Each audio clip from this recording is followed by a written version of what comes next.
asalaamaaleykum nuyuwaat naa leen di leen wax ni que comme d'habitude maa leen raw xam naa ne namoon ngeen ma donc je vous dis d'abord maa leen raw li leen wax ni que maa ngi jéggalu nag si gëj a def vidéo yi xam ngeen rek programme yi rek moo xaw a bëri xam ngeen donc moo tax mais tey moom ñëw naa pour ñu def beneen thème bi may ñëw nag ñu waxtaanee tey mooy le maraboutage nekk na loo xam ne sonal na askan bi lëmbe na réew mi causé na vraiment beaucoup de dégâts dans les familles maraboutage tax na couple yu bari tas ay mag ak rakk bokk ndey ak baay duñu tuddante jëkkër ak jabar duñu tuddante ay lu ne daal lu ne yàq na diggante yu bari tas ay kër yu bari maraboutage daal tey moom laa bëggoon ñu waxtaanee maraboutage nekk na thème bu doy waar boo xam ne et bëri na aussi luñ ci mën a wax mais dañ ciy tënk rek def si benn résumé wax si l'essentiel donc avant may commencer aussi dinaa présenter wu donc c'est votre amie votre sœur Faby Ndiaye. Pour ceux qui ne me connaissent pas, je suis sénégalaise, présente sur les réseaux sociaux. Je développe les thèmes de la vie courante, de la vie de tous les jours, les thèmes de la société. Donc, société sénégalaise daal la ñu wax en général. Parce que comme ni ñu ko xamee, c'est l'Afrique en général et le Sénégal en particulier. Bien vrai que moi, je préfère dire je parle de la société sénégalaise. Parce que culture sénégalaise, elle est différente de la culture ivoirienne. Elle est différente de la culture béninoise, elle est différente de la culture congolaise. Ñun Sénégal moom on a un mode de vie bi nga xam ne c'est un peu différent des autres pays. Voilà moo tax je préfère dire que je parle de la vie sénégalaise. Donc maraboutage la ñu wax bien vrai que le maraboutage c'est pas seulement sénégalais, c'est africain. Donc maraboutage la man en fait je me dis nit lan moo ko war a jaral mu dem ci sëriñ naan liggéeyal ma diw defal ma diw lu bon taqali maak taqaleel nit ak jëkkëram taqaleel ay ñaari frère wala dëddaleel ma diw ak doomam parce que c'est des choses yi nga xam ne c'est am na fii tous les jours dans la société di nga gis papa ak doom duñu wax donc te loolu boo ko seetee ba si biir maraboutage moo koy indi nit mooy dem def liggéey bu bon boo xam ne nit dina am ay doom du nekk jàmm du nekk si jàmm ak ñoom dina de am na ñoo xam ne dinañ def loo xam ne si yaay ak doom aussi duñu déggoo et surtout lu gën a graaw mooy déddale ñaar ñu bëggante ménage déddale ñaar ñoo xam ne ñu ngi si ménage jëkkër ak jabar frère et sœur yaay doom on voit du n'importe quoi dans ce pays-là te man je me dis que nit ñi ñoom fan lañu teg yàlla dans tout ça dans toute l'histoire man je me dis nit ñi est-ce que gëm nañ yàlla est-ce que gëm nañ ni que dee un jour dina am nga dee ñu jël la suul la si bàmmeel ñi la suul bàmmeel wan la ginnaaw nga war a rendre compte de ta vie li nga def sa àdduna yépp si lu baax si lu bon nga war ko rendre compte est-ce que nit ñi dinañ toog di xalaat ne bés boobu dina ñëw c'est ça mon problème donc lan moo war a jaaral nit muy dem si sëriñ di def lu bon taqaleel ma diw ak diw defal ma ki liggéey bu baax ba du xëyati liggéey defal ma ki liggéey boo xam ne peut-être dootu concentré si jàngam yàqal ma diw àddunaam ba nga xam ne du xëy lijjanti dara ba mu sotti loolu yëpp am na fii et c'est pas des cas exceptionnels il y a beaucoup de gens ki nga xam ne bu ñu xëy il y a beaucoup de gens ñi nga xam ne bu ñu xëyee suba ba ngoon loolu rek la ñuy lijjanti dem si sëriñ ñi defal ma diw lu bon yàqal ma àdduna kii surtout entre co-épouses y a des femmes yi nga xam ne dañuy dem di yàq seen doomu wujju ndax lan ndax wujje rek tax yow ngay dem te man je me dis que man doomu wujju laa comprendre parce que doomu wujju bi ngay wax mais c'est les enfants de ton mari yow na nga mën a dem quand tu te dis que tu aimes ton mari bëgg nga kii sëyal na nga mën a demee tu détruis ses enfants c'est ay sëriñ c'est ay affaire de maraboutage et c'est des cas à n'en plus finir am na fi ba tey dans les histoires de polygamie les femmes le font souvent dem di yàq sa doomu wujju si sëriñ defal sama doomu wujju du gën samay doom du raw samay doom defal li nga xam ne dem si say nànk defal li nga xam ne samay doomu wujju duñu réussir seen xel du neex si jàng def leen li nga xam ne dañuy taxawaalu duñu tekki dara mais c'est des choses qui existent c'est des choses que moi je n'arrive pas à comprendre parce que yow bu fekkee ni que bëgg nga sa jëkkër encore je le répète bëgg nga sa jëkkër donc sama doom wujju même tu dois même pas le prononcer dans ta bouche mais tu dois dire les enfants de mon mari mes enfants bu fekkee yow réellement ton amour est sincère avec ton mari ton amour est sincère plutôt envers ton mari donc waroo dem di liggéey sa doomu jëkkër li nga xam ne tu dois les considérer comme tes enfants maintenant si tu n'aimes pas mon mari si tu n'aimes pas ton mari plutôt parce que moi je me dis que une femme qui aime son mari ne peut pas en fait maltraiter les enfants de son mari même bu fekkee ne que moom juru leen même si c'est les enfants de sa coépouse warul ñëw di leen maltraiter si toutefois cet amour est sincère maintenant nag une femme qui arrive à maltraiter les enfants de son mari c'est parce que dañu waxante dëgg elle n'aime pas plutôt son mari ça c'est une chose claire et évidente parce que yow góor yow en tant que góor si tu épouses une femme mu ñëw di maltraiter say doom di gënalante ay doomam ak say doom yow dis-toi que cette femme-là elle ne t'aime pas si elle t'aimait elle ne pourrait en aucun cas faire du mal à tes enfants mënul nekk c'est impossible donc góor yi maa ngi leen ñax ngeen yeewu si loolu jigéen bu la bëgg mënul toroxal sa doom jigéen bu la bëgg mënul def du mal à tes enfants jigéen bu la bëgg mënul gënalante ay doomam ak yow say doom mënul nekk si toutefois vous vivez ces situations sachez que la femme ne vous aime pas peut-être elle daf la topp par intérêt peut-être elle s'est mariée par toi juste parce que dafa tolloon si sëy mais une femme qui t'aime sincèrement ne peut pas maltraiter tes enfants c'est pas possible donc ça c'était entre parenthèses maintenant pour en revenir au thème jigéen ñi ngir yàlla xalaat leen ni que loo def si àdduna moi je dis même pas que jigéen ñi seulement jigéen ak góor aussi dañuy marabouté y a des hommes aussi qui maraboutent ñuy dem di liggéey seen frère wala di dem di liggéey seen sœur wala di dem tu vois dans une même famille ñi nga xam ne c'est des frères et sœurs bokk ndey ak baay di tibbante tànk di liggéeyante lan moo ko fi jar wala di liggéey seen doomu frère wala di liggéey seen doomu sœur wala peut-être di maltraiter seen doomu frère bi nga xam ne peut-être gaañu na wala nekkatu fi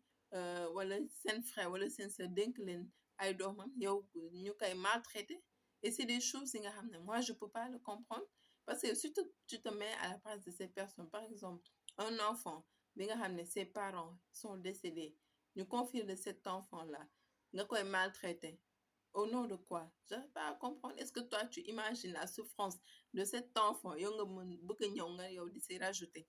donc ça c'est un autre thème la maltraitance des enfants ça je vais en parler dans un autre thème c'était juste une parenthèse donc di leen wax ni que aussi maraboutage nit ki lu mu def si àdduna ne si sóoraale ëllëg lu waay def tu vas rendre compte à Dieu ku nekk sàmm nga te sàmm bu nekk ëllëg dina la laaj nan nga doon sàmmee te aussi nit ki loo def si àdduna tôt ou tard ça va se retourner contre toi si tu fais un mal 10 mal vont revenir et se rabattre sur toi donc ki ngay def lu bon peut-être que di nga def lu bon yàlla ne waaw mu dal ko mais jàppale que benn bu bon boobu nga def 10 dina dalaat sa kaw donc def lu bon am lu baax amul fenn tu vois des gens yi nga xam ne peut-être nattu day am mais am na nit ñoo xam ne dans cette société il leur arrive des malheurs boo xoolee ba si biir c'est parce que ils ont fait tellement de mal à d'autres personnes que yàlla des fois dina leen causer des torts yi nga xam ne day dal seen kaw nit ñi naan day san alors que c'est eux ñoom ñoo ko leble donc je dis pas que c'est toujours le cas mais il y a des gens comme ça am na ñoo xam ne aussi nattu la ñuy am àdduna yàlla mooy xool jaamam bu ko neex aussi mu teg la nattu sans pour autant te demander ton avis et tout mais daal le maraboutage nekk na tam bi nga xam ne dafa doy waar et moi je me dis que soxor ki si dëkk bi iñaanante bi si dëkk bi je sais pas ça dit pas son nom nit lan la war a soxor lan la war a iñaan xanaa gëmoo yàlla yow mi di soxor wala di iñaan gëmoo yàlla xam ne yàlla mooy maye même bu fekkee ne yàlla may na sa morom wala may na sa frère wala may na sa sœur wala may na sa voisine wala qui que ça peut être mu may ko teraanga wala leneen boo xam ne mayu la ko, mais c'est Dieu qui est comme ça. Yàlla moo bind te yemalewul, mooy séddale te du yemale. lu mu en fait ku nekk lu ko neex la lay may. mën na may kii xañ kële. Yàlla may na kii doom mayul kële doom, may kii liggéey mayul kële liggéey. ah may kii teraanga bu ne gàññ amul doom, may kële ay doom yu bari te amul teraanga. donc yow boo gëmee yàlla xam ne que c'est Dieu qui distribue. Yàlla moo bind te yemalewul, yàlla mooy séddale te yemalewul, te moom ku ko neex lay may, ku ko neex lay xañ aussi. Dans la vie il faut croire en Dieu. gëm ni que yàlla mooy séddale, yàlla mooy may, kenn mayul sa bopp. maintenant nit ki nga xam ne yàlla may na ko teraanga wala yàlla sédd na ko lii ak lii ak lii, yow nga ne du fi am. Pourquoi? Au nom de quoi? Tu es qui toi pour ñëw ne kii li mu am dinaa fexe ba du ko amati? Mais tu vas te fatiguer pour rien, même si yow boo defee lu bon pour loolu am. Mais sache que, comme je l'ai dit tout à l'heure, un bi ngay def mu dem si nit, il y a 10. Si tu fais un mal qui va chez une personne, il y a 10 autres mal que Dieu va renvoyer sur toi. Donc nit ñi gëm nañ yàlla xam ne àdduna bi dara jaxu fi dara. Nit il faut croire en Dieu, xam ne que nit kenn mayu sa bopp, ku ci nekk yàlla moo la séddale wërsëgaleel lu ko neex. Donc si toi tu es dans une situation boo xam ne yàlla wërsëgalewul la dara, mais c'est pas la faute de l'autre, c'est pas la faute de l'autre. Man bu ma solee yére bu rafet, imagine toi, moi je porte yére bu rafet génn, nit ni ki day Fat Bintou lu tax muy sol yére bu rafet te man soluma ko. Et moi, est-ce que moi je lui ai fait quelque chose? Je lui ai pas fait quelque chose. Maintenant loo bu ko jarale moom mu jël Fat Bintou yóbbu ko ci sëriñ pour lui faire du mal, c'est que moom gëma dina yàlla. Donc nit ñi gëm nañ yàlla, dellu seen xel ci yàlla, te xam ne que def lu bon amul njëriñ. Loo bon loo def ça se retournera un jour ou l'autre contre toi. Sa doomu wujju bi ngay liggéey pour taxali ko ak papam ba du tuddante di papam, wala sa doomu wujju bi ngay liggéey ba nga ne buggoo mu réussir ba di raw say doom. Mais yàlla mooy décider kan mooy raw, yàlla moo décider kan mooy tekki ak kan moo du tekki. yow kay bu fekkee sa doom da nga bëgg ñu tekki rek, mais sëyal tabiru sa jëkkër, bu boobaa di nga am ay doom yu barke, ay doom yu tekki. Mais yow taloo dara sa jëkkër bi la takk sax taloo ko sax sëyal. boo xëyee yaa ngi ci sëriñ yi, liggéeyal ma sama doomu wujju, et tu oublies que c'est les enfants de ton mari que yow tu dis que tu l'aimes. boo bëggoon sa jëkkër di nga ko liggéey, da nga liggéey ay doomam nga naan da nga liggéey say doomu wujju, et tu oublies que c'est les enfants de ton mari. Donc yow ban amour nga porter à ton mari pour pouvoir faire ça? Regarder ses enfants nga leen liggéey bu bon. li ñu wax a waxtaane ci dëkk bi dafa bëri. Maraboutage aussi entre collègues dans les services. di nga gis nit gis kenn koo xam ne peut-être nekk na supérieur am wala am na poste bu mu amul, mu koy liggéey pour jot ci poste boobu wala leneen. wala liggéey sa collègue bi nga xam ne dootul toogati ci bureau. On voit du n'importe quoi dans ce pays. am na ñoo xam ne dangay bokk ak ñoom service, ñu def la loo xam ne yow boo xëyee ba ñëw ci bureau bi doo fa toog, danga fay xat, dangay dem rek. Tu restes pas pour travailler, ils te font ça juste pour yàqal la sa liggéey. Il y a tellement de cas de maraboutage dans ce pays. Il y a des gens yi nga xam ne frère yow nga bokk ak nit ndey ak baay, wala nga am sœur bokk ak moom ndey ak baay, mu nàmp jox la nga nàmp, vous êtes de même père et de même mère. Même bu fekkee doomu baay ngeen sax, ngeen a liggéeyante pour kii bu maraw kii li mu am bu mu ko amati. te ngeen bokk papa wala bokk yaay wala bokk ndey ak baay. Lan moo ko fi jar? Ngay liggéey sa propre frère ou sa propre frère ou ta propre sœur, wala ngay liggéey sa doomu frère ou sa doomu sœur, wala ngay liggéey sa voisine pour tas sëyam, wala yow en tant que goro yow ngay liggéey sa doom ak jabaram pour mu tas juste parce que sa femme ne te plaît pas. yéen est-ce que ragal ngeen yàlla? yéen gëm ngeen ni bés penc dina ñëw ngeen dee, que vous allez rencontrer à Dieu et tout ce qui se fait va se payer au-delà. ragal ngeen yàlla? yow ngay liggéey di séparer sa doom ak jabaram, di séparer sa doom ak jëkkëram. Ça au nom de quoi? Juste parce que la personne ne te plaît pas. te yow nga ne tu es une croyante, te yow nga ne tu es un croyant. comprends pas dans ce pays-là. Le niveau de bassesse, le niveau bas de la mentalité des Sénégalais, moi je comprends pas. Et des Africains en général. Suñu xel moo gàtt wala suñu xel moo suufe wala je sais pas. Pendant que les Européens, ils ont pas le temps de régler ay futilités. ñoom bu ñu xëyee ñu ngi xool lu ñu am lu ñuy liggéey lan la ñuy dundalee seen njaboot. Comment ils vont faire pour avancer ñun ñu nekk fi ñun les Africains ah jéemuñu bu ñu xëyee jéemuñu def dara lu dul toog di xool kan moo ma raw kan moo am teranga kan moo ma ëppale teranga ma dem liggéey ko pour peut-être man mi toog ba jaaxle moom mu ñëw encore rejoindre ma si ba jaaxle bu ko defee ma toog di ko ree ah di ko ñaawal ñun vraiment est-ce que ñun Sénégalais ça va dans nos têtes je me demande nous les Africains là c'est quoi notre problème ah ñun Africains man dama bëgg a xam ñun c'est quoi notre problème soxor nañ nous sommes méchants nous sommes aigris hein voilà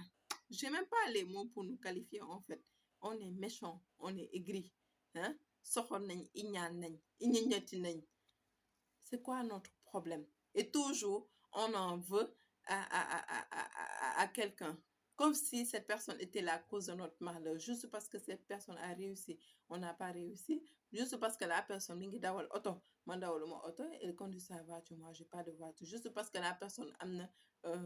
kër man awma kër juste parce que cette personne a de l'argent moi j'ai pas de l'argent et que cette personne là defuñu dara voilà dara yow booy kalaame kay kalaamel yàlla looy kalaame nit ak di reprocher à une personne ce qui t'arrive mais nit ki defu la dara booy kalaamel yàlla ba pare boo dëkkee si di iñaan sa xol di bon et tout seetlu rek foo fekk nit ku iñaan ku soxor ku bon doo am dara il n'avancera jamais dans la vie parce que yow ki ngay iñaane yàlla da koy def nag toujours mu lay raw il sera toujours devant toi donc lu tere ñun africain ñun sénégalais ñu noppalu ah nit ki ngay iñaane chaque jour moo lay raw di dem sa xol bi di gën a dagg te doo si mën dara donc lu tere ñun nañu noppalu waaye nañu noppalu donc yow bu fekkee ne kay yàlla daf la nattu nga am xolu iñaan wala xolu di soxor wala leen remets-toi en question oy falal sa xol te arrête d'accuser les gens arrête de te culpabiliser arrête de penser que c'est les autres qui sont la cause de ton malheur voilà nit ñi defuñu la dara donc booy clamel yàlla voilà et j'exhorte aussi nit ñi nekk ci sëy nekk ci mag doon ay mag nañuy def lu baax waaw parce que ñun tamit lu ñu def tey doomu jàmbur ci lu bon c'est ce qui va se retourner contre nos enfants donc nit del di sellal di def lu baax pour say doom ëllëg bu ñu màggee am lu baax voilà yàlla yëkkati leen mais bu fekkee nag tu es là à faire du mal aux autres donc mooy loolu donc di leen dox dig daje ba beneen yoon ci beneen thème ciao ciao à bientôt